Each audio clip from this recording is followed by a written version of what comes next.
ter uma pandemia para a gente passar a interagir. Então, é uma coisa muito, muito, muito bacana como é que a vida, às vezes, nos leva por caminhos. E aí eu acabei, junto com eles, entrando para a área de inteligência artificial, comecei a aplicar na área de saúde, já venho trabalhando em outros problemas, além desses que a gente está mexendo, e isso, na verdade, eu entendo que é algo que veio para ficar, e na área de saúde a gente não consegue se esquivar, a dinâmica da vida médica é outra, com as ferramentas de inteligência artificial. Então, assim, esses modelos matemáticos computacionais são fundamentais hoje para tomada de decisão, tá? Em particular, uma coisa bem interessante, que eu acho que as pessoas falam assim, mas você fez bastante coisa, mas eu acho que a minha maior habilidade hoje é essa capacidade de estar do lado de pessoas boas, que gostam de trabalhar, que tem um cabedal, uma mobília intelectual muito boa para você poder trocar ideia. Eu acho que hoje o jovem precisa entender que a gente não faz nada sozinho, né? Tudo parceria, troca de informação. Então, nós 4 aqui, vocês vão ver que são pessoas que têm formações absolutamente diferentes e que se completam. Então, acho que essa é a primeira mensagem, se a gente puder deixar aqui para vocês, não fazer sozinho, né? Aquela história de você querer ser o Capitão América, o herói sem capa, é difícil, tá? O interessante é você poder formar uma equipe. São as equipes que ganham o jogo, as equipes que fazem a diferença. E a gente vai poder mostrar para vocês essa nossa aplicação aí, que tem tomado muito nosso tempo. Vocês não têm ideia, assim, quanto eu falo com Alvin, Braida, de madrugada, a gente discutindo ideias, etc. Mas, por outro lado, quando a gente gosta do que está fazendo, aí fica mais fácil. Então, essa ideia, eu costumo dar de conselho para vocês, mais jovens, etc. Não me importa que área da computação você vai fazer, ou se você é da computação, ou se você não é, isso não me importa muito. Mas me importa muito que você possa construir coisas que façam a diferença na vida das pessoas. Eu acho que isso que é o fundamental, tá bom? Então, vamos lá. Alvin, passa a palavra aí para você conduzir. Só complementando o que o Eric falou, que eu achei interessante, é que, assim, quando a gente é novo, a gente vê muito nos filmes isso, nessa concepção do gênio que faz tudo sozinho, é fantástico, e ele levanta uma comunidade inteira sozinho, né? Só que, no final das contas, os trabalhos têm muita cooperação, né? Ninguém chega lá sozinho, todo mundo teve orientador, todo mundo está no laboratório, né? Então, a ciência ela é feita pela comunidade, né? Feita pela comunidade, e agora com a internet, então, né? Então, eu acho que até, na época, me atrapalhou um pouco essa questão do gênio e tal. Eu ficava com a cabeça assim, nossa, eu nunca vou conseguir fazer uma coisa fantástica, né? Eu não sou nenhum gênio, né? Só que aí depois você vai se desenvolvendo, né? Você se abrindo e cooperando, você vai se desenvolvendo, vai amadurecendo. Chega uma hora que você vê, olha para trás e diz, nossa, como eu vou evoluir, né? Eu acho que todo mundo tem essa sensação conforme o tempo. É insistência, né? Então, isso complementando, né? Então, eu vou então, falar um pouco aqui da história, como começou. Assim, a gente, lá atrás, eu sou ruim de datas, eu não sei se deve ter aqui uns 2 meses para trás, mais ou menos, alguém me corrija aqui, se alguém... Foi 20 mais ou menos de abril. Quando começou? Isso. Dia 20, o quê? Não, foi do mês passado, dia 14, eu acho, né? Mais ou menos. A gente tem um grupo da... Rodrigo, ele entrou aí, ó. Conseguiu entrar. Então... Pode pedir para apresentar. Se apresenta aí também. O Rodrigo é um dos integrantes do grupo, tá? Então, pode se apresentar aí, Rodrigo. Tudo bem, gente? Boa tarde. Meu nome é Rodrigo, eu sou professor lá do Instituto Multidisciplinar da Rural, sou professor do Departamento de Ciências Jurídicas e do Programa de Pós-Graduação em Humanidades Digitais. E aí tenho o prazer de colaborar aí com o Alvin e com o Felipe no projeto do X-Ray, também com o Eric, né? Fala um pouquinho, que a gente se apresentou, né? Fala um pouquinho da sua carreira, né? Que cada um aqui falou da sua carreira, para eles conhecerem, né? A sua carreira do direito. Bom, então, eu sou graduado em Direito, né? Sou bacharel, sou advogado, sou professor lá da Rural, já tenho uns 10 anos, fiz o meu doutorado na PUC. Eu sempre trabalhei com a área de teoria do direito e, aos poucos, eu fui migrando para pesquisas empíricas sobre o direito, né? E hoje em dia eu acabei esbarrando no uso de ferramentas tecnológicas para poder observar o direito, né? Então, hoje eu tenho trabalhado muito nessa interseção, né, do direito visto através de ferramentas tecnológicas, né? E daí essa confluência aí com o trabalho, né, do Alvin, do Felipe, do pessoal lá da ciência da computação, lá do Instituto Multidisciplinar. E aí eu já adianto para vocês que é muito interessante o trabalho que a gente desenvolve lá na universidade, né? Tradicionalmente, o ensino na universidade, a pesquisa, sempre foi muito estanque, né? Cada um no seu departamento.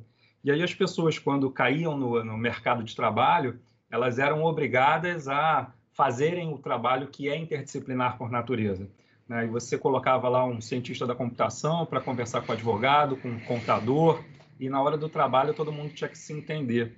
Então, lá no Instituto Multidisciplinar, a gente tem essa oportunidade de, desde a academia, desenvolver projetos que são realmente interdisciplinares, né? A gente tem essa oportunidade, porque, no fundo, a gente vê que os problemas são complexos, né? A pandemia está mostrando isso para todo mundo, né? Não é só uma crise sanitária, não é só uma questão biológica, a gente tem que pensar nas repercussões econômicas, políticas, né? Tratar com instrumentos tecnológicos essas questões. Então, os problemas da sociedade são complexos e poder contribuir num projeto interdisciplinar como esse é muito bom.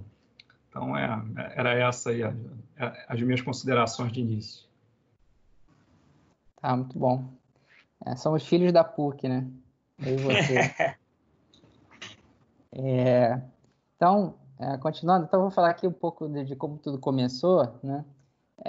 Então, a gente tem um grupo, né, da pós-graduação em Humanidades Digitais, tá? E aí as universidades começaram a se mobilizar, né, com a Covid, né? Tem agora a questão do trabalho remoto e tal.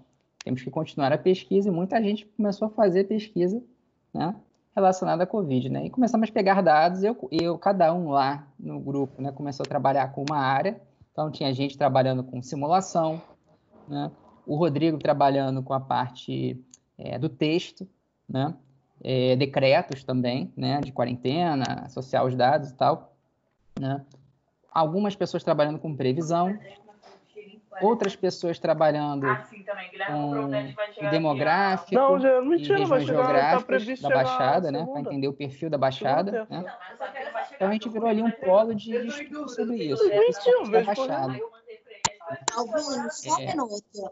Luiz Guilherme, seu áudio está aberto. Por gentileza, você pode fechar, meu amor? Desculpa, Alvin, pode continuar. Vamos lá, Luiz Guilherme. Então, virou ali, começou a crescer um centro de estudo da Baixada sobre a Covid. Começou com um bate-papo e a coisa começou a aquecer, né?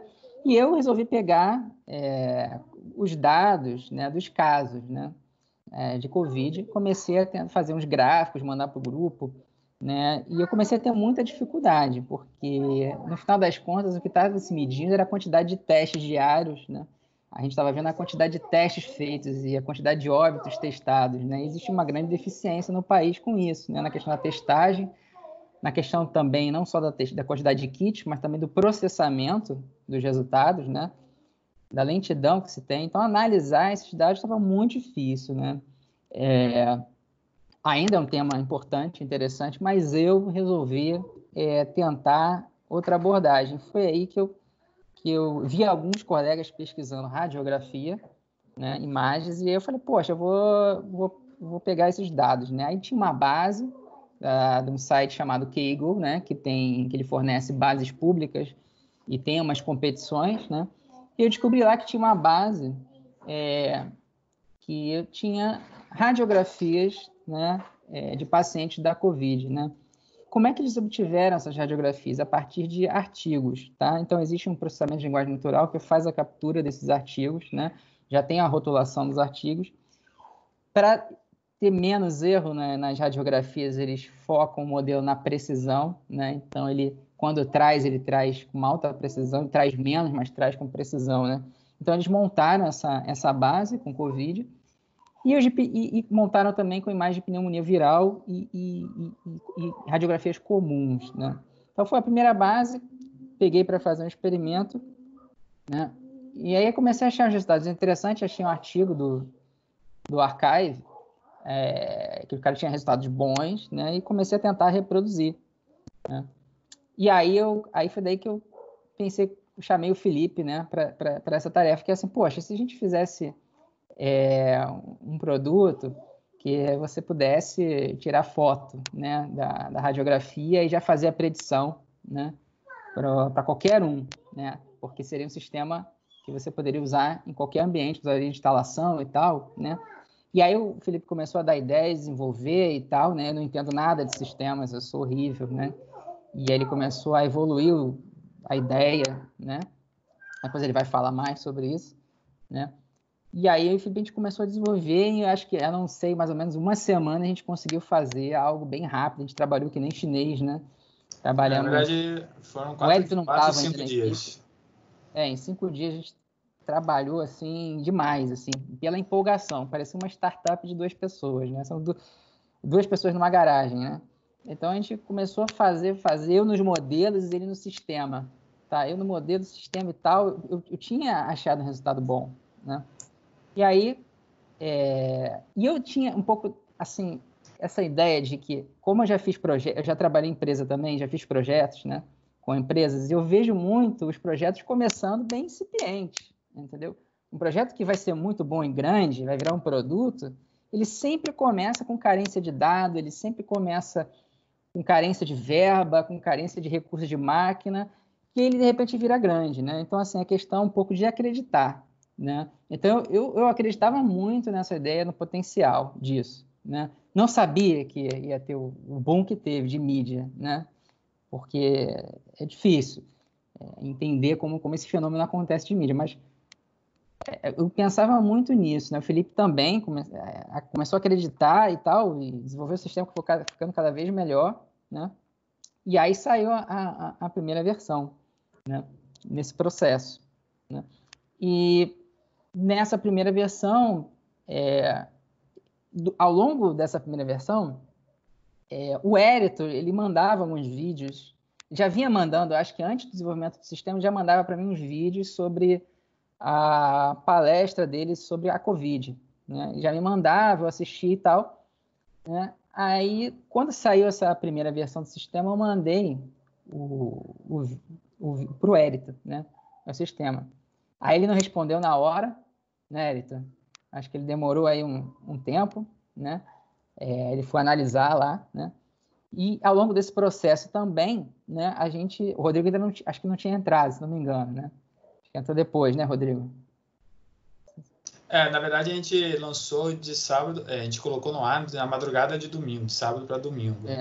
Mas eu acho que o Hériton já estava no domingo ou na segunda já falando com a gente e a gente começou a pensar na questão dos dados também. Ao longo do processo, a gente contou com algumas pessoas conhecidas para ajudar também. Até antes do Hériton entrar, assim, eu falei com uma prima minha, que é bióloga, que conhece uma pneumo, que indicou um pneumo muito bom e rádio da FRJ, né? Então, eu comecei a mostrar o produto para ele e pedir para ele testar. Cheguei a ligar para ele, né? Eu nem conheço o cara, né?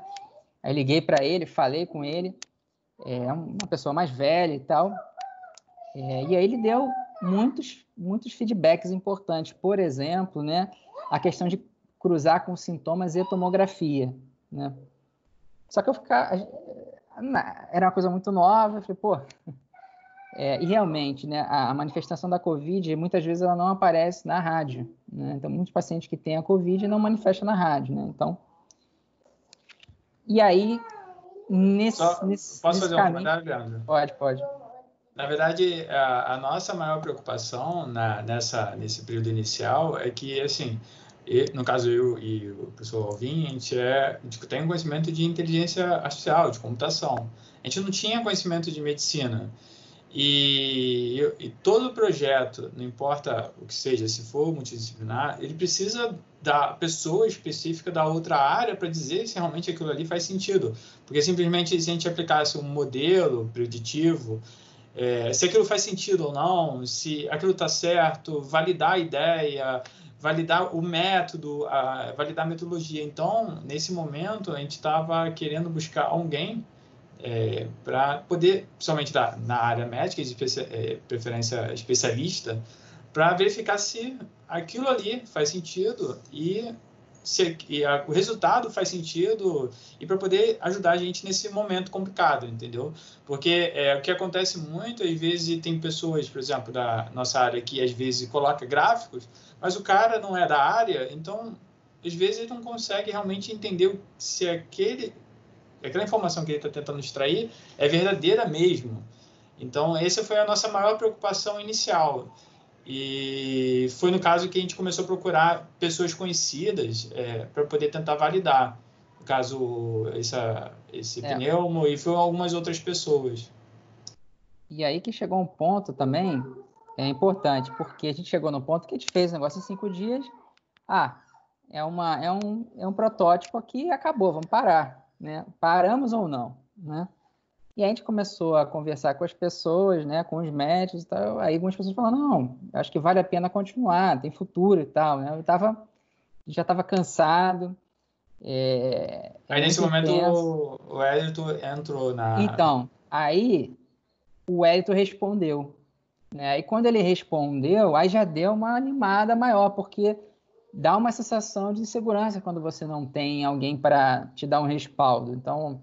A gente não sabe como é que é o fluxo do médico, do radiologista ou do médico, né? A gente não sabe a real utilidade. A gente precisa de alguém junto, né? E o Hélito chegou na hora certa, porque ele é do Instituto, né? E ele tem uma coisa que é muito rara, que ajuda muito, que é a dupla formação, né? Então, ele tem uma formação de matemática, né? E aplicada também, ele sabe programar, ele sabe de métodos, sabe de otimização, e tem esse entendimento da medicina, né? Que é o médico. Né? Porque quando você fala só com o médico, os médicos têm uma resistência. Posso estar mentindo aqui, mas não é? Os médicos têm uma resistência, eles não têm muita ideia de sistema geral, como isso ficaria, né? Às vezes o médico pode entender que isso compete com a função dele, né? E o que na verdade não é muito bem o que a gente quer, né? A gente quer uma coisa que seja um complemento na tomada de decisão, né? Algo que ajude na triagem. Fala aí, Hélito, um pouco. Tá mudo, Hélito. Então, desculpa. A gente chegou a se falar, Alvin, primeiro, se você lembra, a gente estava discutindo sobre os números da Covid. Se crescia, se não era. Eu lembro que você tinha feito até um modelinho para isso. E a gente estava nesse papo, E eu, por outro lado, na época que a gente começou a se falar, eu não falei aqui, mas assim, a pandemia mudou minha vida completamente. Eu tinha essa rotina que eu já tinha contado aqui, do Instituto, etc., e eu comecei a fazer atendimento por telemedicina. Eu comecei a atender paciente à distância. Então, nessa pandemia aí, eu já devo estar indo aí para mais de 100 e poucos atendimentos. Daqui a pouco eu vou dizer onde isso foi útil no projeto. Então, eu estava conversando com o Alvin e estava nessa rotina. E aí, quando eu vi a ferramenta deles, eu tinha conversado na época com o pessoal da UERJ, e eles estavam querendo fazer algo parecido. E aí eu falei, vou tentar somar força com o Alvin. O pessoal da UERJ, inclusive, está com um outro projeto também. E aí, quando eu observei o que eles estavam fazendo, eu falei, cara, era isso que eu estava querendo fazer. E aí eu comecei a trabalhar. Só que eu acho que uma coisa que facilitou muito é que eles dois têm um perfil muito parecido com o meu, são workaholic. Então, a gente trabalhava em pouco tempo, a gente começou a pegar aquela ferramenta, vamos fazer isso, olha.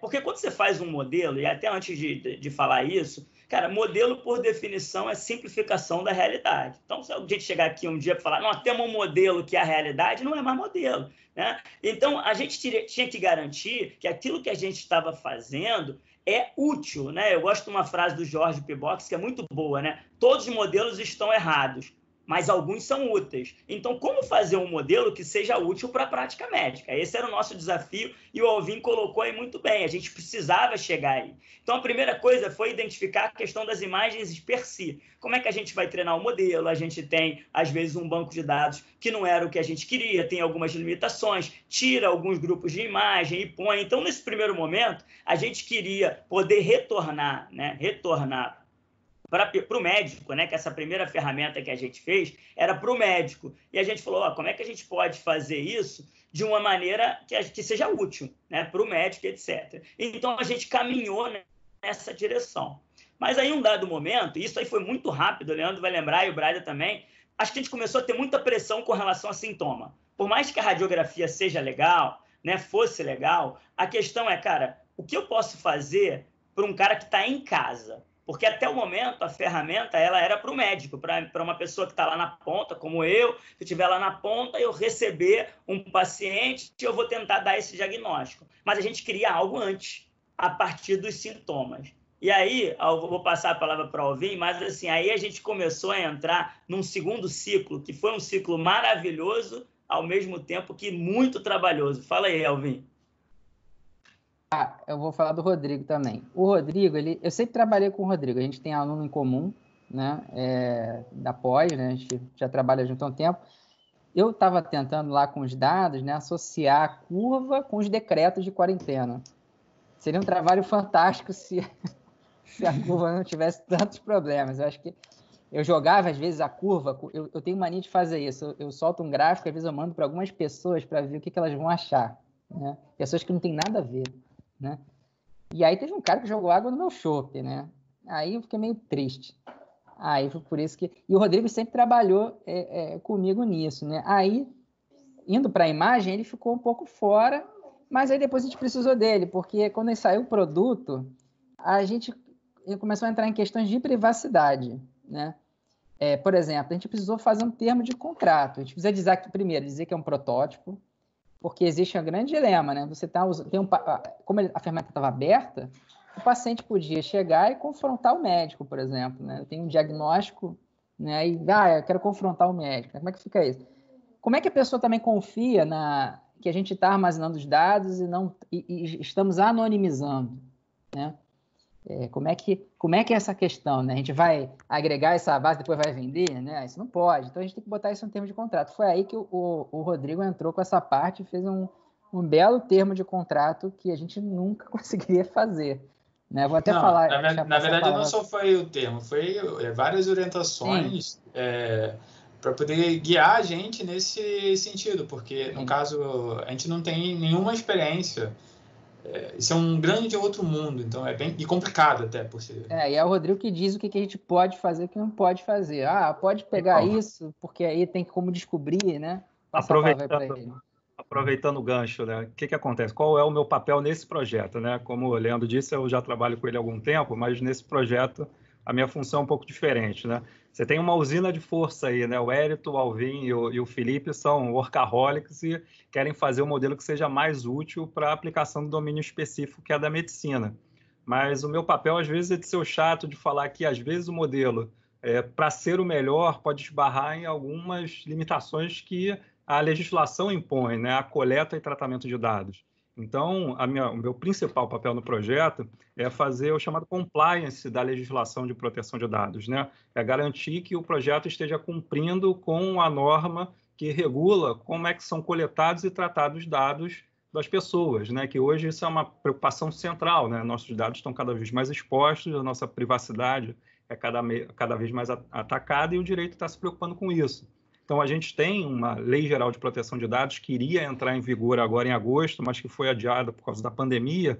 Mas a minha preocupação no projeto é sempre nortear para que o produto final esteja de acordo com essas normas da Lei Geral de Proteção de Dados. Então, a gente trabalha com dados que são considerados sensíveis pela Lei Geral de Proteção de Dados. A gente teria autorização para coletar e tratar esses dados, porque somos uma instituição de pesquisa. A gente tem a preocupação de anonimizar todos os dados que são coletados, né? Os dados não podem ser individualizados, mas eu estou sempre tentando falar para os desenvolvedores, né?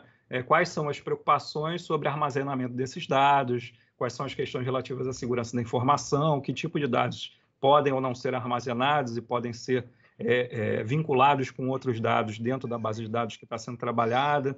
Então, essa é a minha função principal, é tentar mostrar para eles quais são os limites que a legislação de proteção de dados impõe.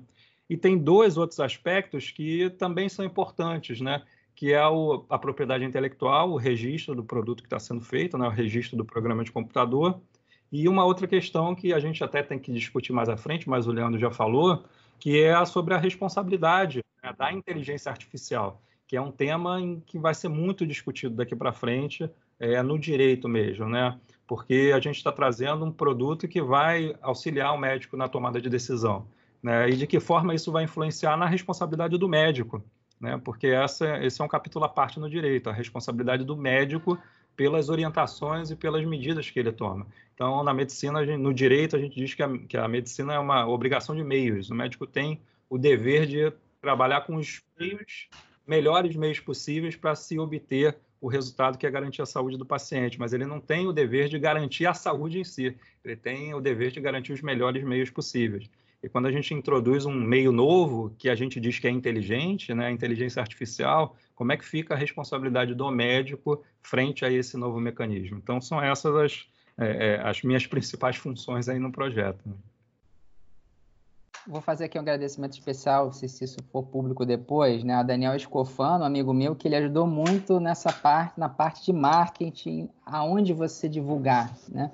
Em que meios divulgar, né? E isso ajudou muito no início, né? Então, ele é muito bom nessa parte, então ele me ajudou muito, né? Ajudou muito o grupo, eu acho que o Felipe sabe, né? Dessa pessoa, né? Ele deu umas ideias boas, né?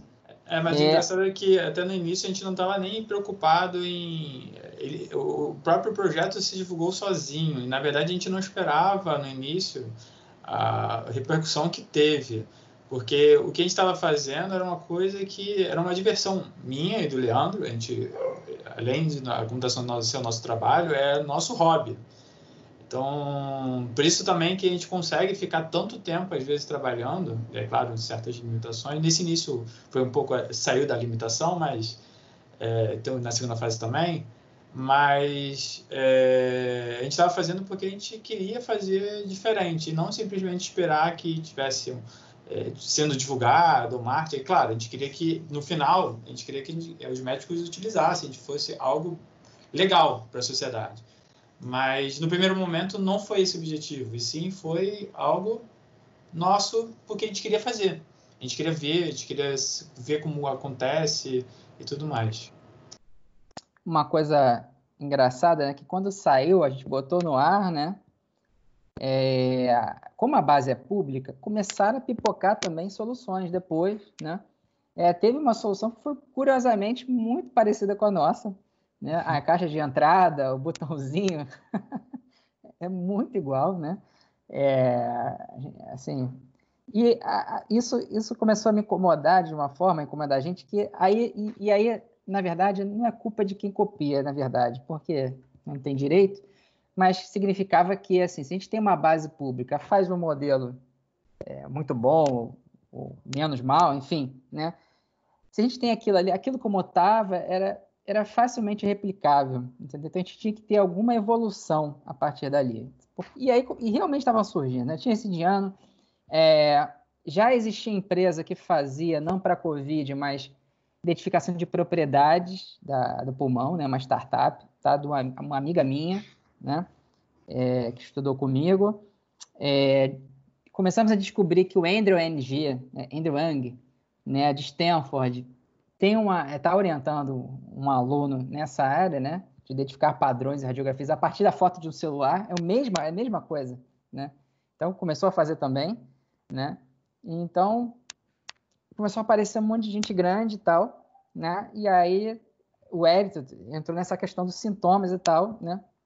E aí, só que, como é que a gente pode encaixar sintoma, né? Aí eu não sei até que ponto eu falo, porque a gente ainda não liberou, não abriu. Não, deixa eu falar, Leandro, como é que foi essa questão dos sintomas.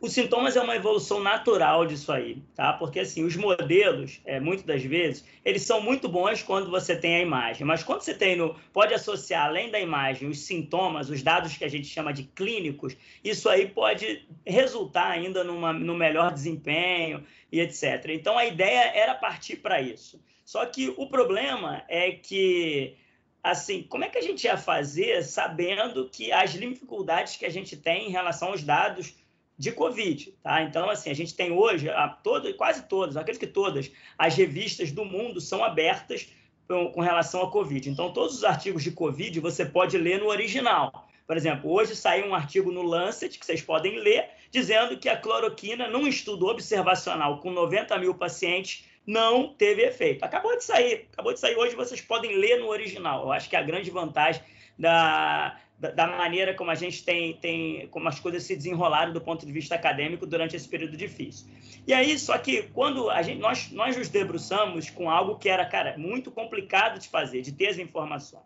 E aí eu falei, Leandro, a gente teve uma ideia, vamos utilizar alguns modelos de inteligência artificial, só que precisava esses dados. E aí eu lembro com o Leandro, eu acho que em menos de uma semana, eu lembro de ter lido ali mais de 30 artigos, 30 trabalhos, para extrair os dados que a gente ia colocar. Alguns trabalhos estão nas referências bibliográficas que vocês vão ver na nossa aplicação na plataforma lá. E fora com outros que eu já tinha lido, eu vou dizer aí que eu devo ter em torno de 5 dezenas de artigos lidos sobre o tema para poder montar essa coisa de sintoma. E aí, discutir tanto com o Alvin quanto o Braida com relação aos resultados. Tá? Com relação à implementação, discutir modelo. Então, foi algo tipo step and go. A gente faz, não, mas isso aqui testa e etc. E aí, o que me ajudou? Foi que na hora que a gente fazia os testes, eu estou fazendo agora atendimento por telemedicina, como eu falei para vocês. E eu comecei a testar os meus pacientes.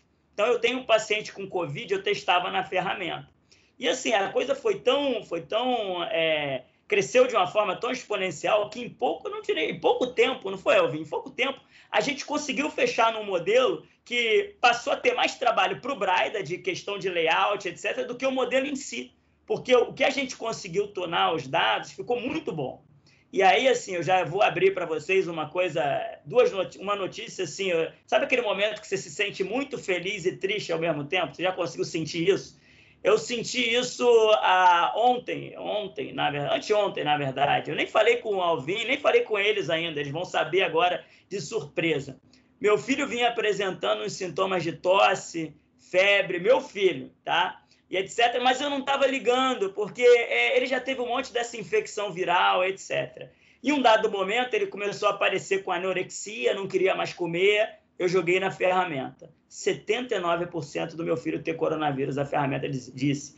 E aquilo ali eu falei, pô, meu Deus, quando a ferramenta é útil para mim, né, fazendo isso, eu não sei mais. Só que eu fiquei triste, porque ninguém quer diagnosticar o próprio filho assim, né? E não era um diagnóstico de certeza, mas 79% de probabilidade. E aí ontem meu filho abriu com sintomas de pele, etc. Então, assim, o que fala muito a favor. O bom é que nas crianças, a ferramenta a gente fez para adulto, tá, pessoal? Assim, os dados que a gente utilizou são para adultos. Mas as crianças, os sintomas são parecidos. O problema é que medir algumas coisas numa criança, como é que eu sei que a criança não está com perda de apetite, etc., perda de olfato, melhor dizendo? Então é mais complicado. Tá? Mas o fato é que ontem eu aventei esse diagnóstico. Tal. Então, colegas meus utilizando a ferramenta e fazendo esse diagnóstico. Então, assim, é muito legal. É óbvio que a gente fica meio apreensivo por uma situação difícil. Ontem eu recebi um feedback de uma colega do Espírito Santo falando para mim, olha, eu divulguei aqui. Então, no Espírito Santo, com ela, né, eu até brinquei com ela, falei, teu networking é muito bom.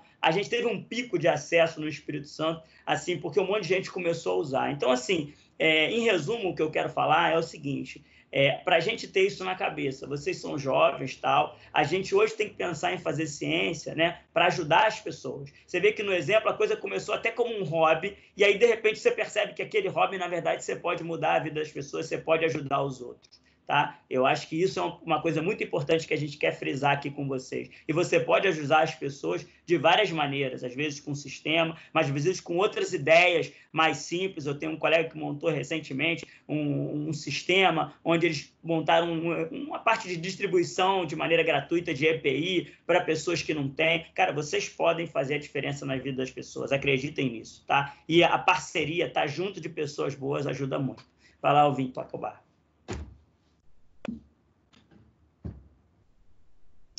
Tá mudo, Alvin. Alvin tá mudo, né? Voltei. Quer apresentar o sistema, Felipe, para eles verem agora? Pode ser, mas assim, eu acho que seria legal, tem o pessoal de TI, depois de falar um pouquinho dos problemas que a gente teve, na parte computacional mesmo, de sistema e tal. Então fala aí, da...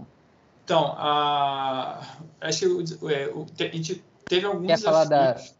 A gente divide, você fala de sistema, eu falo de modelo de recurso. Tá. Vai lá. Na verdade, o modelo tem a ver com o sistema, né, no caso. Porque tiveram vários desafios assim, de computação que a gente teve que abraçar. A primeira coisa que foi complicada, que foi a questão de máquina, a gente ter que ter isso rodando em algum lugar, porque, no caso, a universidade está fechada.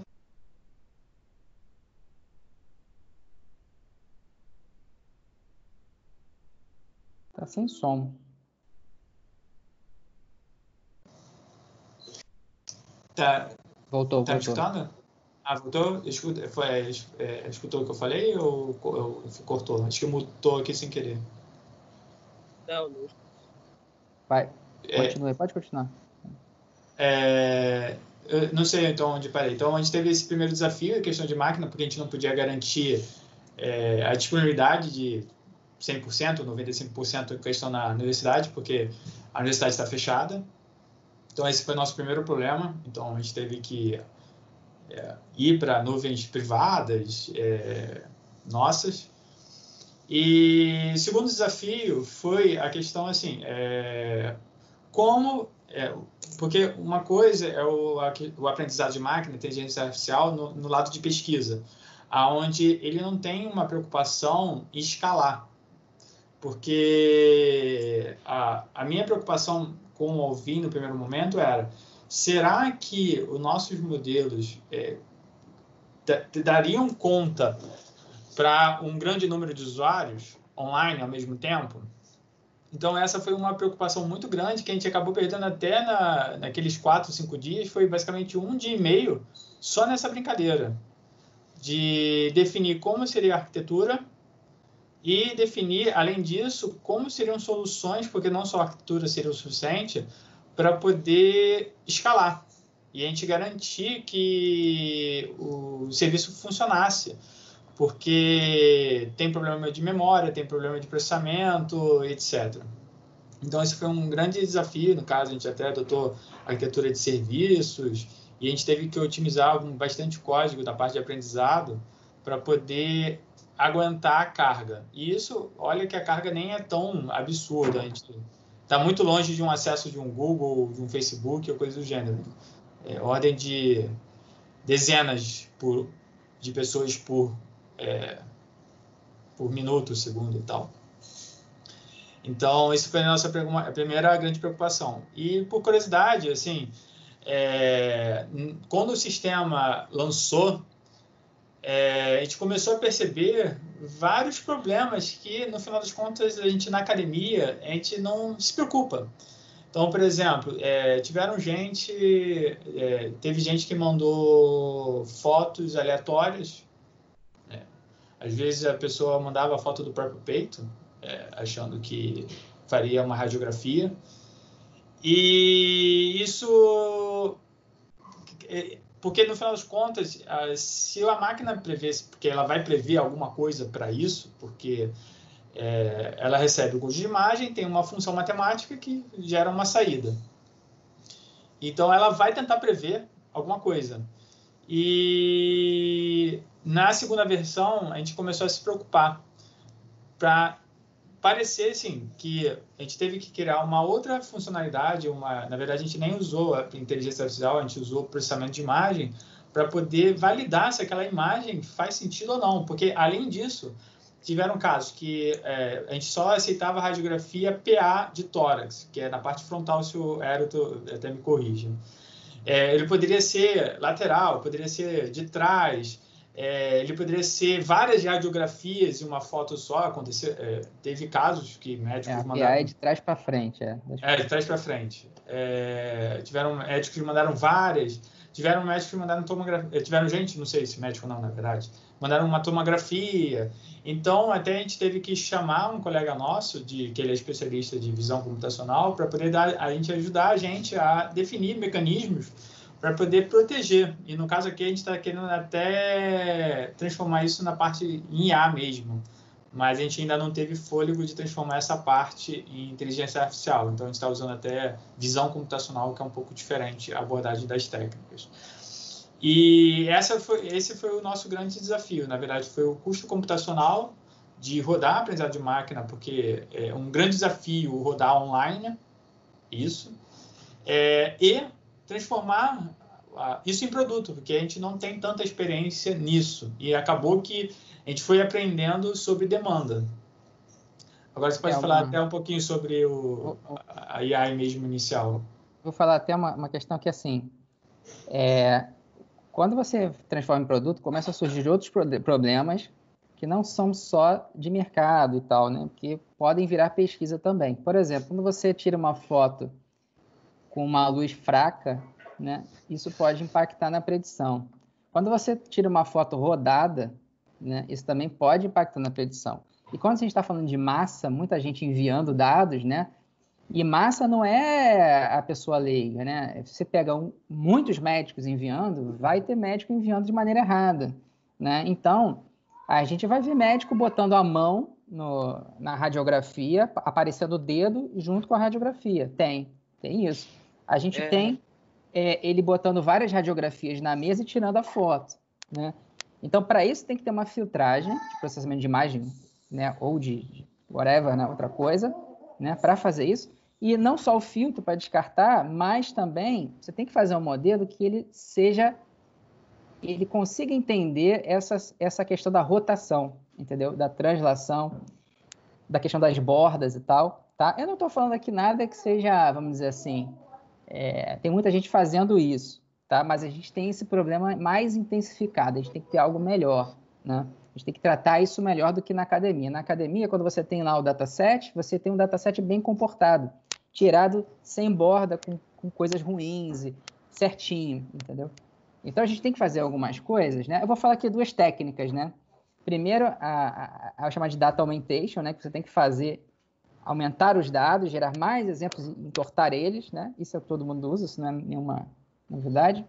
E também a técnica dos brasileiros, dos pobres, vamos dizer aqui, os que têm pouco recurso, que é o transfer learning, tá? Que todo mundo usa, né? Porque ao invés de você treinar um modelão do zero, né? Você aproveita o modelão treinado numa máquina gigantesca, depois você só faz o seu modelo, né? Aproveita uma grande parte de modelo, né? Isso aí é a técnica tipo Robin Hood, né? Entendeu? Para quem tem pouco recurso, né? Isso facilitou muito.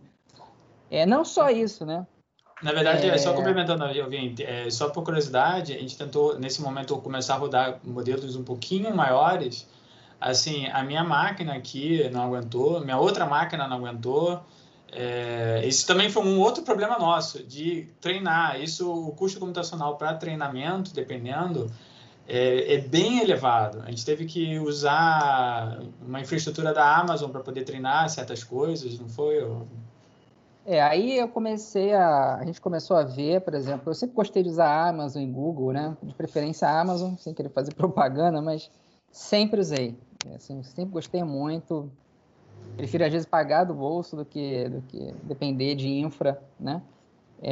Porque você liga a máquina, usa, depois desliga, você pode aumentar a RAM quando você quer, né? Você pode botar a GPU, tirar a GPU, aproveitando a mesma imagem, né? Então, isso é muito prático, sabe?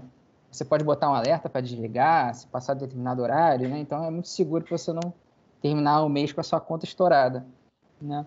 Então, assim, eu comecei teve um edital lá da Amazon, né, para você mandar proposta, eu submeti, né? Ainda não saiu o resultado, mas eu aproveitei a mídia para tentar não pagar, por exemplo, isso, porque a gente tem um projeto, né, apelativo, bom, né?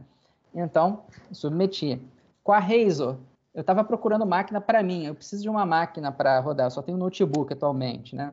Então, eu estava precisando de uma máquina poderosa com GPU para mim. Então, eu estava no site da Razor, né? Eles pedem um contato, né?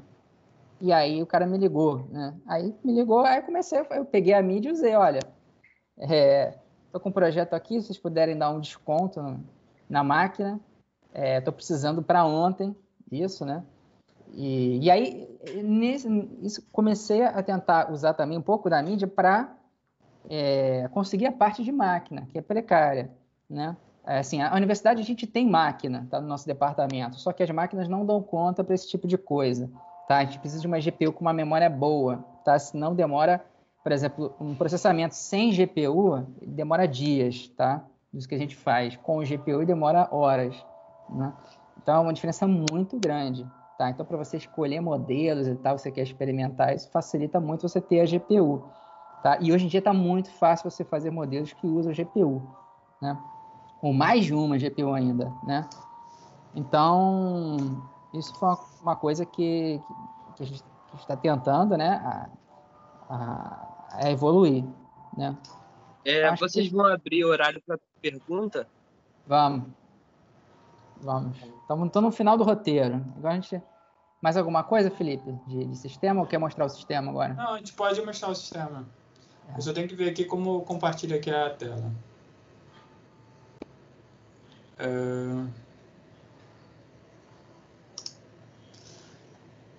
Enter full, test.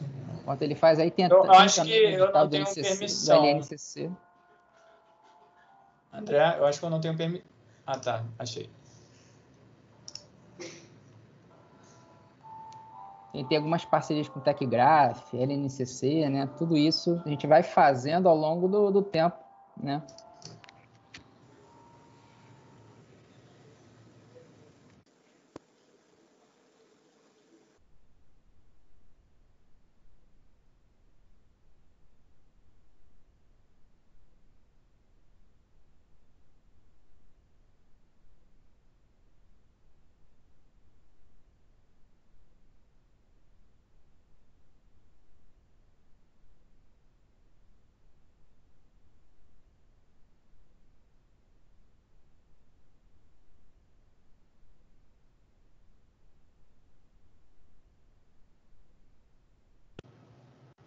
Professor Felipe.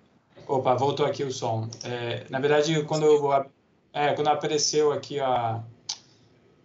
quando eu botei para compartilhar, ele saiu pedindo permissão. Eu vou compartilhar aqui a tela. Beleza.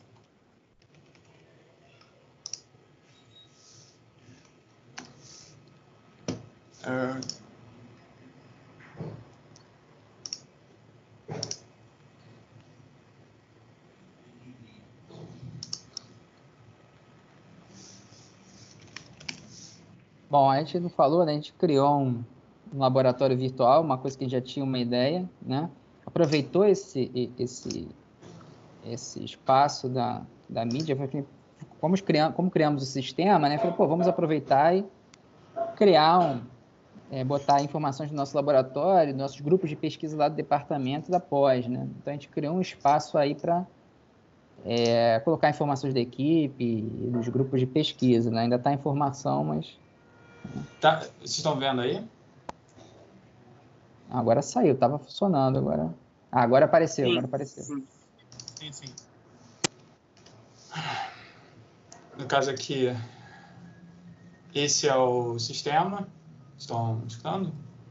Porque sumiu aqui o Teams para mim. Tá. Sim. Esse aqui já é a versão 2, no caso do que o Eric comentou, já que faz a associação do sistema. A gente até separou aqui a parte do conteúdo sobre informações, no caso aqui as referências utilizadas, aqui, dos artigos que a gente usou para definir, principalmente a parte do modelo com os sintomas. E aqui no primeiro momento a pessoa vai poder escolher definir os sintomas que foram apresentados pelo paciente nos últimos 15 dias, isso é muito importante. Ele precisa estar nesse período de 15 dias para poder definir. Então, eu vou dar um exemplo aqui. Deixa eu ver. Eu vou até dar o exemplo aqui da minha namorada. Ela está com tosse. Ela perdeu o paladar. E ela está com dor na articulação. Acho que só. Não. Beleza. Aí, próximo. No caso aqui, a gente acabou mudando um pouco o fluxo e a gente viu que a parte dos sintomas é realmente algo que ajudaria muito mais o médico do que simplesmente a radiografia. Então, a gente colocou a radiografia como opcional. Então, nesse primeiro momento, eu não vou definir aqui a radiografia. E ela atua como intensificador, né? Ela não é dominante, o dominante é o sintoma. Tá? E algumas informações que o modelo utiliza, como se a pessoa possui mais de 60 anos, no caso não, se ela possui alguma comorbidade, se ela é diabetes... O Eric pode falar também, né? O Hélito pode falar, está no mudo ele. Então, na verdade, o que acontece? Na tela anterior, o Braida escolheu aí os sintomas que a namorada dele teve. Então, é bem fácil. São sintomas... Você tem duas coisas aí que são importantes. Você tem o sintoma descrito de maneira científica e o sintoma descrito de maneira popular. Então, você teve falta de ar. Aí você marca lá, falta de ar ou dispneia, que é o sintoma como a gente costuma falar. O pessoal fala um sintoma que eu não sei o que é, anosmia. Bom, mas a anosmia tem lá o significado para você, a perda do olfato. Então, assim, é bem intuitivo. Você só precisa fazer como o Braida fez aí. Escolher os sintomas que o paciente apresenta, mas é muito importante que isso seja nos últimos 15 dias. E você, mas por quê? Porque, cara, se você tiver uma tosse que está durando mais de 15 dias, ela está 1 mês, ou 20 dias, eu, por exemplo, vou começar a pensar não em coronavírus, eu vou começar a pensar em tuberculose, eu vou pensar em outras doenças. Tá? Então, assim, qual é a grande dificuldade do diagnóstico dessa doença? Como os principais sintomas são febre, tosse, ela se confunde, né? Ela mimetiza várias outras. Tá? Por isso que é importante você preencher os sintomas que apareceram nos últimos 15 dias e preencher corretamente, colocar direitinho o que a pessoa de fato tem. Né? Vai lá, Braida, por gentileza, na próxima tela. Como o Alvin falou, a radiografia é opcional. E aí é importante que a gente possa, além dos sintomas, conhecer um pouco mais esse paciente. Poxa, ele é homem ou é mulher? Coronavírus afeta mais homens do que mulheres. Isso influencia no resultado. Quem tem comorbidade, quem tem mais de 60 anos, inclusive está associado a piores desfechos, né? São fatores de risco, ainda que é importante colocar que qualquer um de nós, mesmo jovens, etc., podemos ter a doença. Isso não, eu, por exemplo, já atendi paciente que malha, que faz crossfit, etc., e grave, entendeu? Grave não, assim, apresentando sintomas graves, mas ficaram bem, etc. Então, o que a ferramenta vai te retornar é uma probabilidade. Essas informações clínicas são muito importantes. Aí você lê e concorda e ela retorna. Vai lá, Braida, por gentileza. Rapidinho. Aqui, no caso, é o termo de referência que o Rodrigo comentou, do termo de uso e tudo mais, inclusive dizendo as pessoas aqui responsáveis. Tá? Li e concordo, analisar. Aí aqui a informação geral do paciente, o que ele apresentou, e a estimativa aqui, no caso dela, 59%, que é uma probabilidade média que a gente considera, na faixa entre 50% então, assim, a 70%. A gente está considerando de 50% a 79% é uma probabilidade média. Mais de 70% a gente está considerando alta. Então, como é que é o racional aqui? Bom, se a probabilidade é baixa, for menor que 50%, beleza, você vai ficar na sua, fazendo um isolamento social, etc., vai lavar a mão, etc., o que você já está fazendo. Se a tua probabilidade é média, você vai ficar atento. Poxa, se eu começar a ter uma falta de ar, etc., poxa, talvez eu precise ir para o hospital, então vou... E se a probabilidade for alta, eu vou entrar já em quarentena, essa é a ideia. Hélito, não vou sair? Não, a ideia é que você não saia porque você pode estar contaminando os outros. Mesmo que seja probabilístico, a ideia da ferramenta é poder fazer uma triagem, tá? Tanto é que a gente tem interagido muito nesse momento com pessoas do interior, de cidades do interior do Brasil inteiro, né? Falei com os colegas do Acre, Espírito Santo, tivemos algumas retornos. Ontem eu estava conversando com um amigo do Paraná. Então, assim, a ideia é a gente poder chegar nesses lugares, porque, assim, a gente tem pessoas que vão fazer para diagnóstico teste para o coronavírus e vão testar outros 21 vírus. Mas isso aí não vai estar disponível para todos os pacientes brasileiros. Então, a ferramenta, ela é uma boa ferramenta de triagem, tá? Vai lá, Brian. Então, algumas curiosidades aqui. Uma das minhas preocupações na parte do sistema era a pessoa ter a capacidade de compartilhar essa informação para quem que for. E uma das minhas preocupações era que ninguém tivesse acesso a informações que foram enviadas para o sistema. Então, mas como eu consigo fazer esse compartilhamento sem abrir essa possibilidade? Se eu passasse aqui o identificador dela, por exemplo, na base, uma pessoa qualquer poderia fazer uma busca de todos os IDs e buscar todas as informações em radiografia.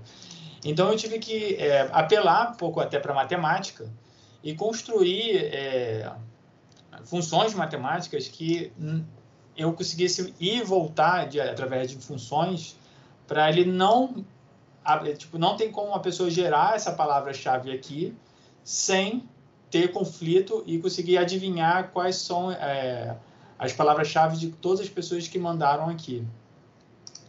Eu fui tentar ser bem simples aqui, porque é um pouco complicado esse assunto aqui, dessa parte da matemática. Então, se a pessoa vir e compartilhar o link, ela vai abrir no diagnóstico dela. Tá? Inclusive, eu fiz aqui um botão aqui para compartilhar, ele manda para o WhatsApp e tudo mais. E no caso aqui, eu vou exemplificar agora com uma radiografia. Um ponto importante também, que a gente também tomou conta, é que esse sistema tivesse disponibilidade para outras línguas. No caso aqui, para o inglês, a gente só fez para o inglês e, no caso, para o português, ele detecta automaticamente qual é a língua do seu sistema. Então, eu vou escolher aqui outro sintoma e eu vou enviar aqui uma radiografia. Como o Alvin falou, a radiografia, nesse caso agora, ela é utilizada para aumentar o risco dele ou não em relação ao COVID. Vou mostrar aqui. A gente vai... No caso aqui, ele detectou vários indicativos de, como eu posso dizer, não sei a parte do termo médico. Detectou? Não está aparecendo, não. Não apareceu? Não, não detectou no caso, aqui essa imagem não tem. Tá. Indicativos que podem ser vistos através dessa radiografia, como pneumonia, edema, consolidação, e algumas informações aqui, caso eles sejam detectados, eles são utilizados para melhorar essa estimativa aqui do COVID. Você quer comentar alguma coisa, Luiz? Tem que falar aqui com o André falou, a gente tem até as 3h30. Então, acho que é melhor a gente abrir para perguntas, porque senão a gente não... Tá, só aqui um ponto interessante, se você enviar alguma outra imagem que não seja a radiografia, ele vai aparecer um aviso. No primeiro momento, a gente não quis banir a pessoa para não enviar, e sim ele aparece e é alertada sobre esse tipo de coisa que ele está fazendo. Tá? No caso, esse cara aqui detectou que tem opacidade pulmonar. Tá? Deixa eu parar de compartilhar. Bom, então vamos abrir a sessão para perguntas. Eu não sei como é que a gente faz. Você olha por chat ou permite áudio. Então, eu posso começar fazendo uma pergunta? Pessoal, vou pedir só que vocês levantem a mão, tá? E aí a gente vai ter um tempo limite aí para as perguntas. Os professores vão estar disponíveis aí para responder as perguntas de vocês, tá bom? Vamos lá. Tem o Samuel primeiro aí e depois eu...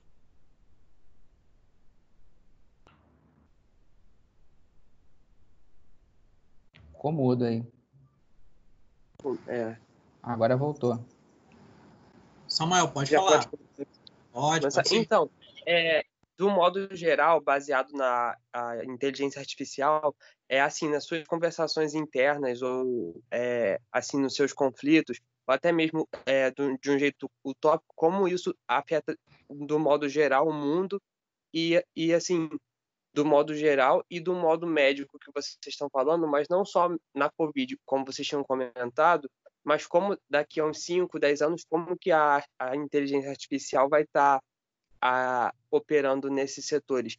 E também por que grandes pessoas desses setores de inteligência e tal não estão se preocupando tanto em ajudar, eles não estão vendo tanta preocupação em relação a essa doença. Por exemplo, Elon Musk é uma pessoa da inteligência artificial. Você quer falar aí, Leandro? Tá, eu vou falar depois o Wellington. Faz sentido, né? Bom, vou falar da parte de IA, né? Eu acho que assim, né, com essa crise, né, eu vou falar até politicamente, eu acho que nas eleições seguintes, futuras, né, eu acho que a saúde vai ser o tema principal, né? Então, os políticos vão ter que se preocupar mais com esse tema, né? A gente vai ter que voltar lá atrás, né, aquela questão do Estado que entra provendo saúde, né? Então, eu acho que, e como também está no verão da inteligência artificial ainda, né, eu acho que essas duas coisas vão combinar muito bem, né? Um feeling que eu tenho se Stanford está fazendo, né, e existem startups e tal, eu acho que a IBM trabalha nisso no projeto Watson, né, já faz um tempo, né, tem seus fracassos e às vezes consegue algumas coisas, né? Eu acho que tem um futuro promissor, né? Eu penso isso lá na frente como uma coisa que você tenha, né, um cartão próprio, né, com as suas características e tal, né? O Rodrigo aqui vai querer me bater, mas invade um pouco a privacidade, né? Mas a gente tem um ser humano digital com métricas de saúde dele que você possa mandar para uma máquina e isso ter algumas coisas, né? Informações de sequenciamento genético, previsões para o futuro de doenças, né? Eu acho que uma coisa importante também é você ter uma base única e você poder, por exemplo, mapear as doenças respiratórias pelo país, por exemplo, ter estatísticas para fazer políticas públicas e ter essa informação em tempo real, né? A demanda de leitos, como é que eu mando mais respirador para lá ou para cá, por exemplo, né? Eu acho que como o debate político vai mudar para a saúde, eu acredito que a gente sai aí com uma modernização do sistema de saúde, sabe? A gente está vendo o SUS, por exemplo, tentando que se reinventar, por exemplo, agora tem o Open SUS e, por exemplo, o SUS não atualiza os dados direito, agora está tendo que atualizar, né? Então está tendo uma demanda maior para a digitalização dos dados, transparência, né? Tá? Vou passar para o Eric. Exemplificando de um mundo que eles vendem para a gente. Muitas coisas eles pegam em base de, olha, o que poderia acontecer se a gente não consertar isso. Mas olha também o que poderia acontecer se a gente consertar isso. Então, é um jeito que eu acho que assim, eu queria também saber a diferença entre ciência e a inteligência artificial, de como isso também a mídia interfere no trabalho de vocês. Só uma coisa, você falou do Elon Musk, né? O Elon Musk ele é um exemplo à parte porque ele resolveu atacar um problema que não era muito bem demanda, né? Então, por exemplo, construção de foguetes, né? De foguetes espaciais e tal, uma ideia de ir a Marte, né? Mas também se apoiou ao governo, que tinha a demanda do governo, né? Para a construção de satélites e tal, né? Teve verba disso. Mas não só isso, ele tentou forçar uma coisa, né? A construção de carros elétricos e tal. Tem uma demanda, mas ele foi na frente. Aqui é um pouco diferente, porque eu acho que a gente tem uma necessidade maior agora, urgente, da saúde, né? Então, eu acho que eu vejo com bons olhos o futuro da saúde tecnologicamente. Aí eu não sei o quanto isso seria para massa, né? Espero que seja para massa. Né, para todos. Vou passar a palavra para o Eric, para não alongar muito.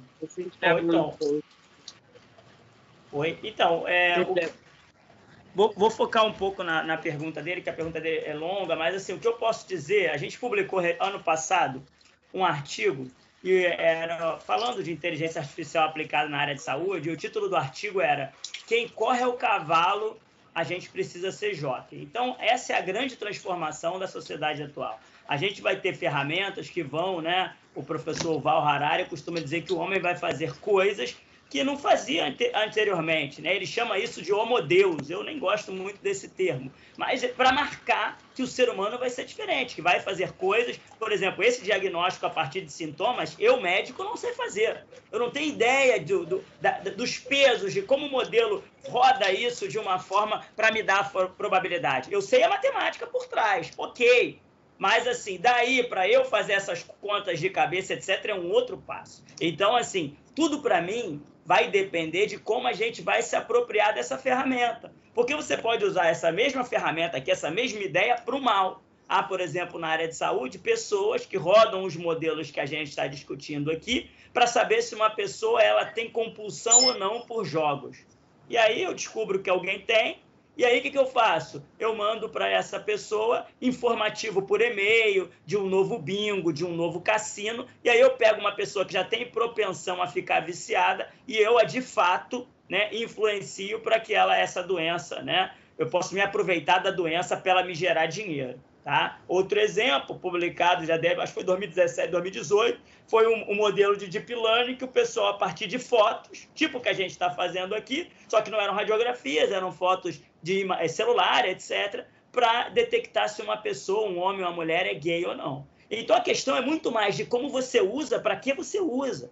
Tá? E aí eu acho que o Rodrigo pode trazer essa ideia para a gente, porque na minha visão, em saúde, em qualquer coisa que a gente fizer, quando falar desse tema inteligência artificial, que lamento, veio para ficar, tudo vai ter a ver com como nós vamos nos apropriar disso. Tá? Então, se a gente começar a deixar essas coisas acontecerem, não tiver o compliance, não respeitar a Lei Geral de Proteção de Dados, vai ser o caos. E em saúde, se falando de dados sensíveis, a gente pode ter pacientes que venham a sofrer muito com isso, tá? A dica que eu dou para vocês, que são jovens, só para finalizar esse tema, é estudar é para sempre. Então, vocês viverão um modelo, não como eu vivi, que as pessoas falavam, você terminou a faculdade e resolveu a vida. Não, vocês vão estudar para sempre, vocês vão estudar coisas diferentes, vão se atualizar. É importante esse tipo de atualização. Acho que o Rodrigo pode acrescentar mais aí, Rodrigo. Falar brevemente, né, só para corroborar com o que o Leandro e o Hérito falou, né, já anteriormente. A inteligência artificial é completamente disruptiva, né, seja no mercado de trabalho, seja na vida de nós todos como cidadãos, né? Mas eu acho que é o que o Hérito colocou, né, um cavalo que está passando correndo. Acho que a questão é mais de regulação, né? Qual o tipo de limites que a gente vai impor à utilização dessas ferramentas que são quase que inevitáveis, né? E se tem uma coisa que a pandemia está mostrando para a gente, é que essas ferramentas elas têm uma grande potência para atuação, para intervenção na área de saúde pública, principalmente, né? Os países que estão lidando melhor com a contenção da pandemia estão se apoiando fortemente em ferramentas tecnológicas, não só inteligência artificial, mas rastreamento de pessoas através de telefonia celular e outras formas, mas ao mesmo tempo em que a gente tem uma eficiência muito grande desses estados, existe uma preocupação crescente de abusos que podem ser cometidos um pouco à frente. Talvez na pandemia essas ferramentas sejam muito úteis, mas a gente vê com muito preocupação no que isso pode se transformar, né? Essa capacidade do Estado de intervir cada vez mais no nosso corpo, né? Então, é um balanço muito difícil de ser encontrado, e eu acho que o que tem que ser feito, né? E aí a gente tem que, no Brasil, realmente se dar conta disso, produzir conhecimento sobre isso para pensar em como intervir nisso, né? Então, a gente tem que estar produzindo pesquisa, a gente tem que conhecer as ferramentas, a gente tem que saber o que é inteligência artificial para poder, como cidadãos, né, pensar em possibilidades de regulação dessas ferramentas. Então, concordo aí com o que o Leandro e o Hélio... Posso só complementar o que você falou? Claro.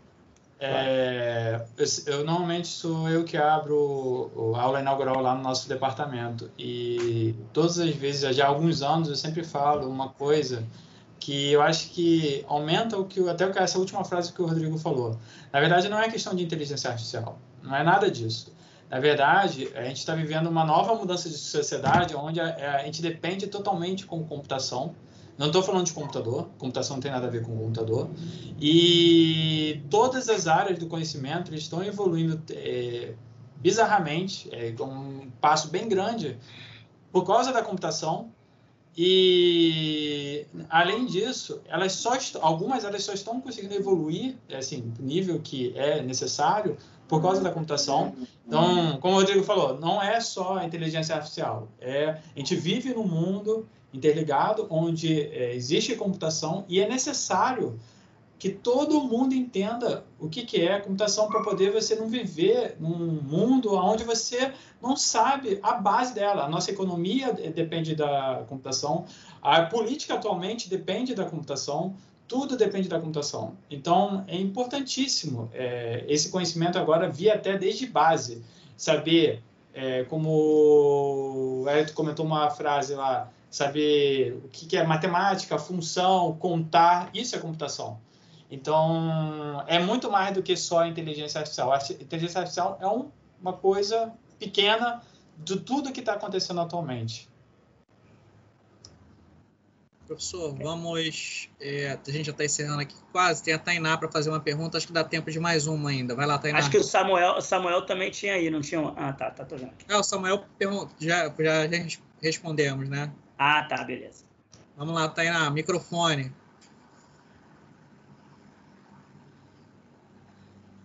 Boa tarde. Boa tarde. Boa tarde, Tainá. A minha pergunta é mais direcionada ao Dr. Leandro e ao Dr. Felipe. Eu gostaria de saber qual foi o critério utilizado na escolha da linguagem de programação Julia. Você quer falar ou eu falo? Pode falar, Felipe. Então, a gente não... Uma coisa que eu sempre levo, até falo com meus alunos, a gente não depende...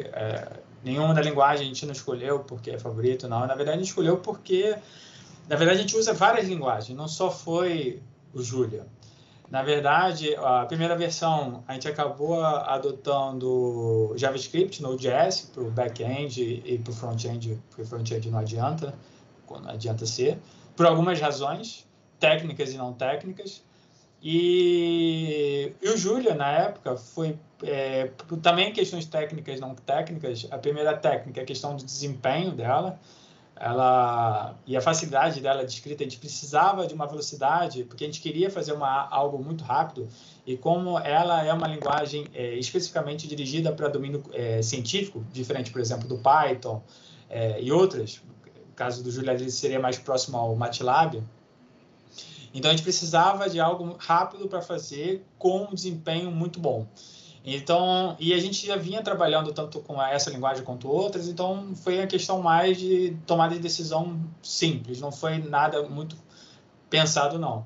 No caso do Node.js, do JavaScript, eu pensei, foi porque eu estava com medo da nossa questão computacional para requisição, e ele não precisava de muito processamento, então como ele a gente chama de uma ferramenta de, como posso dizer, ele não bloqueia o I/O, ele tem um desempenho muito rápido e nesse ambiente, então foi por isso que a gente escolheu, e porque eu já também estava mexendo com ele, porque eu já ia apresentar para os alunos algumas coisas. No segundo momento, a gente, por exemplo, teve que mudar várias coisas, a gente não só usou Julia, a gente usou Python. Essa segunda parte, por exemplo, a parte de processamento de imagem, está feita em Python. Por que foi feito em Python? Porque tem uma integração muito boa com o OpenCV.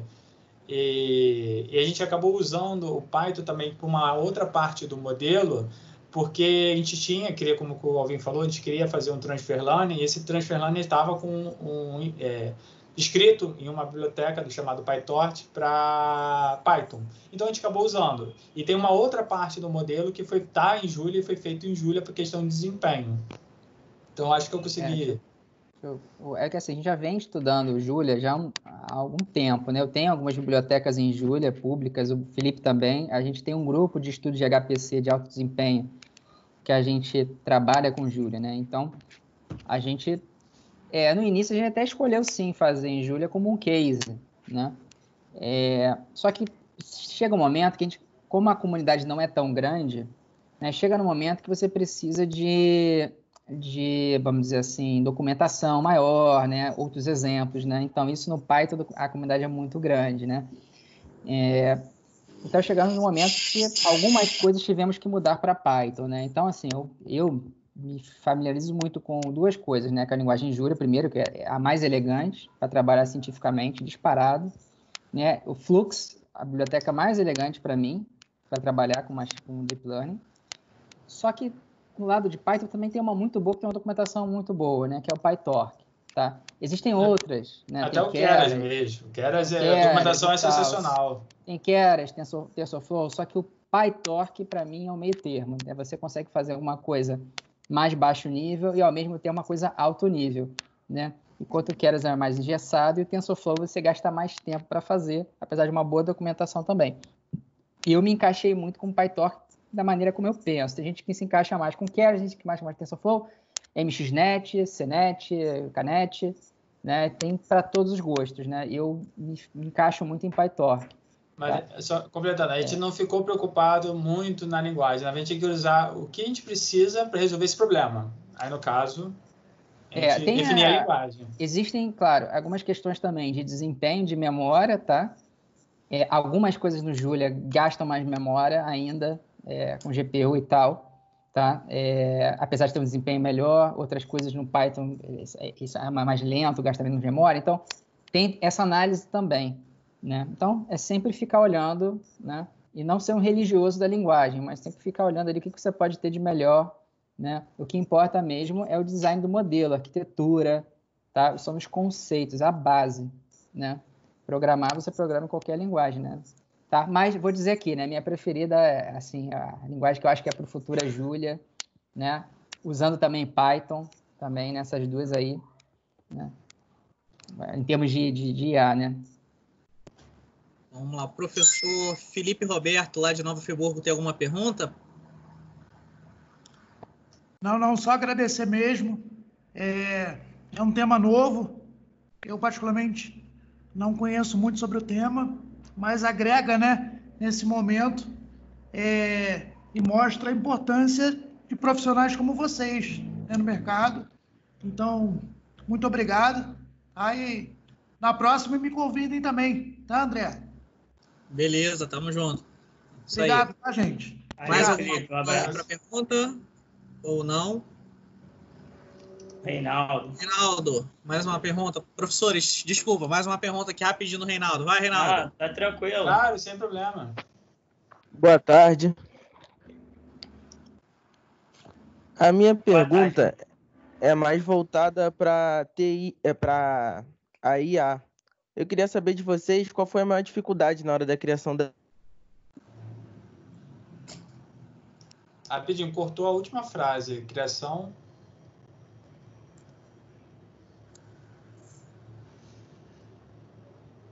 Bateu 3,5. Não, o zelador foi lá aí. Pode repetir? Ele disse qual foi a maior dificuldade no processo de criação. Foi o que eu escutei. Mas eu acho que a criação dele tinha uma coisa no final. IA. Criação de IA. Criação de IA. Maior dificuldade? Olha, eu acho que sempre o desafio, são os dados. Eu ia falar isso. O desafio sempre são os dados. Quando a gente fala de aprendizado de máquina, a gente tem que aprender com os dados, né? Então, todo o processo depois foi para tentar depender menos de certos dados, entendeu? Então, toda a dificuldade que teve, que era depender de dados de secretarias e tal, que a gente nem tem tempo de falar aqui, mas todo o desenvolvimento depois foi para tentar um pouco fugir dos dados de Covid, só da Covid, depender menos dos dados, né, só da Covid. Então, André, eu tenho uma pergunta rapidinho. Alvin, eu tenho uma pergunta rapidinho. Em relação à proteção de dados, qual foi a principal preocupação de vocês em proteger os dados dos pacientes? Né? Porque é uma informação que é sigilosa. Né? A gente ouve muito de sigilo de médico, né? Então, ainda mais você falando que compartilha dado, tal, que eu posso mandar no WhatsApp. Isso não infringe alguma lei em relação à proteção de dados? Rodrigo. Bom, então é uma preocupação nossa realmente que esses dados sejam tratados da melhor forma possível, né? O que a Lei Geral de Proteção de Dados fala sobre isso? Ela fala que a gente pode trabalhar com dados médicos como uma instituição de pesquisa, né? Só que ela coloca alguns tipos de limites nesse tratamento. O primeiro deles é que a gente solicite o consentimento, né, dos usuários, né? Que a gente tenha o consentimento dos titulares desses dados. Então, antes de se começar a usar a ferramenta, a gente tem lá o botão onde está lá o termo de uso, a política de privacidade, informando, né, para que os dados são coletados, como eles serão tratados. Então, a gente tem a finalidade e a extensão do tratamento desses dados, tudo que está na nossa Lei Geral de Proteção de Dados.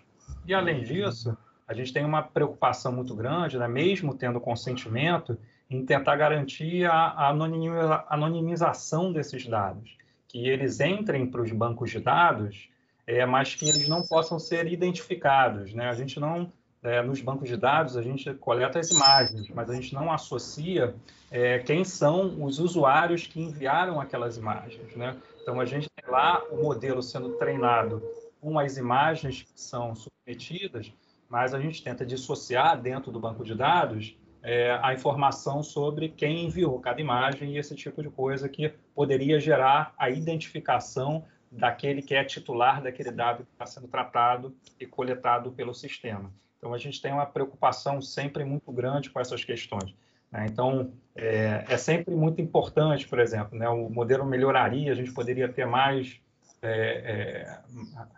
acurácia, ou poderia entregar um produto melhor, talvez se a gente tivesse dados relativos à localização, mas eu sempre advirto para quem está desenvolvendo para a gente não trabalhar com a localização que possa identificar exatamente qual é o usuário que está enviando cada tipo de dado. Então, é uma articulação que eu, como advogado, tenho.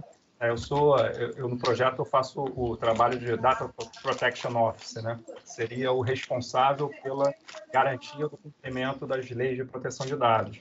Então, estou sempre conversando, né, com o Hélito, com o Felipe, com o Alvin, sobre que medidas a gente pode tomar para que esses dados sejam coletados e tratados de acordo com a Lei Geral de Proteção de Dados, que basicamente ela permite que seja feito o tratamento e a coleta, desde que seja consentida e que seja especificada a finalidade e a extensão do tratamento desses dados. Só complementando, você pode até enviar, isso não tem problema. O problema é você identificar aquela pessoa específica. Esse que é o grande questão e o grande problema.